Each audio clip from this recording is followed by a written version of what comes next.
Joining us now is Union Minister Rajeev Chandrashekhar ji. Rajeev ji, namaste, Jai Hind and Jai Bharat. My name is Anand Narasimhan. Thank you very much for speaking with us, sir. My first question to you. Namaste Anand, Jai Hind. 1.5 lakh crore, that kind of a fund that's been created for a sunrise sectors, innovation, technology space. How critical or important is it, sir? Oh, absolutely, absolutely a wonderful announcement in the budget, and it certainly recognizes, and it's the Honourable Prime Minister's recognition that our innovation ecosystem is at an inflection point and is ready to take off and really become world-beating in a lot of ways in the coming years.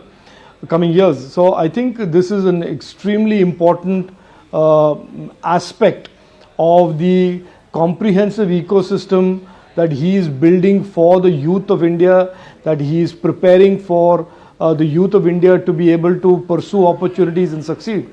So, credit and capital and financial resources always is an important part of the complex set of variables that are required for a youngster in the innovation ecosystem to pursue opportunities and succeed. And I'm extremely happy today that along with the National Research Fund, he has also put aside this type of outlay that will be available for the young entrepreneurs and the companies that are engaged in innovation and research. There is also a fund for deep tech in defense, but there seems to be some ambiguity. What is this fund about? Can you shed some light, sir? No, I have the same information as you have. I don't have any other information, Anand. But certainly, look, even if you don't get the granular information today, it is signaling something very significant.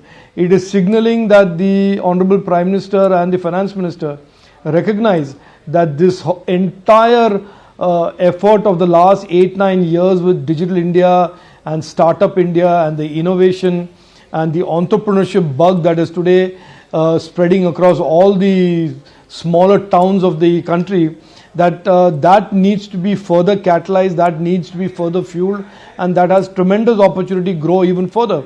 And resources and financial resources are an important part of that equation that is very, very important for the coming generation. So I think the fact that he has announced this is a clear recognition in my mind that he believes, as we certainly know that he believes, that our country and our innovation and research ecosystem is poised to take our country into no longer being a consumer of other technologies from other countries, but being a producer of technologies, products, devices, platforms and solutions for India and for the rest of the world. Another signal from the interim budget or the vote on account budget, Rajeev ji, is Aayega to Modi hi. Now, is that confidence or is it arrogance? No, I don't think it's a signal from the budget. It's a signal from the people of India.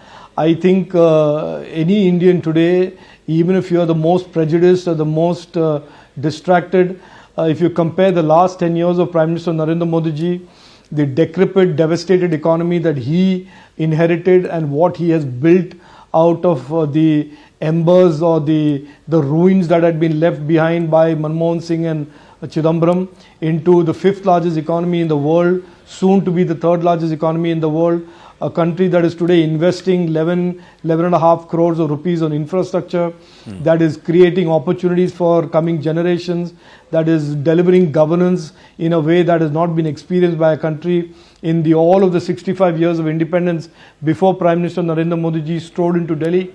So I think there is no need for anybody to read anything in the budget but a report card, and that report card of the last 10 years is what the people of India will look at and say, Aayega hi Modi hi and fir ek baar Modi Sarkar. So I think there is no need for me or anybody necessarily in government to say that. It is the people of India who are certainly saying that we want this journey to continue.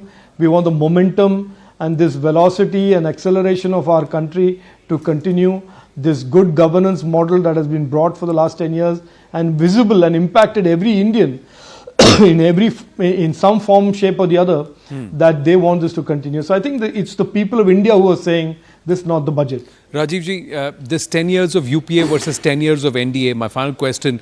Opposition voices, Congress supporting Congress voices are saying that under Finance Minister Nirmala Sitharaman ji and under Prime Minister Narendra Modi, worsened income inequality, flattened MSME sector, destroyed demographic dividend story of India, created fear of tax terrorism, drove farmers to the brink and pushed women out of the workforce and forced talent and brain drain out of Bharat.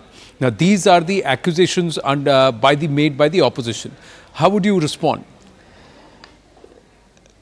Look, Anand, I mean, if you just look at that plethora of the rhetoric that you just read out that is coming from the opposition, to me, it's poetry, because it sounds like a group of very, very frustrated people lashing out in all kinds of random directions, making these very weird, random statements. Today, just look at the issue of women empowerment and women participation in our workforce. It is at an all-time high. By any yardstick today, the women of India in 2024 are a very, very different, more empowered lot than they were any time before, 2014 or before. So I think these are things that they just put out there.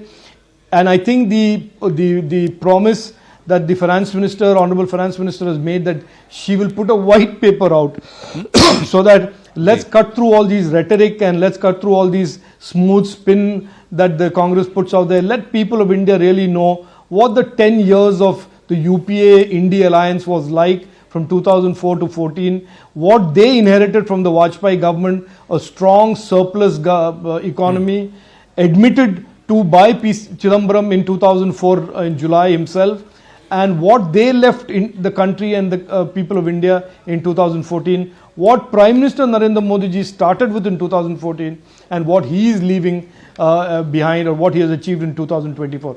I think this is important conversation to be had. It should not be through the prism of this nonsensical rhetoric that the Congress has a great reputation for being absolutely easy and fast with the truth.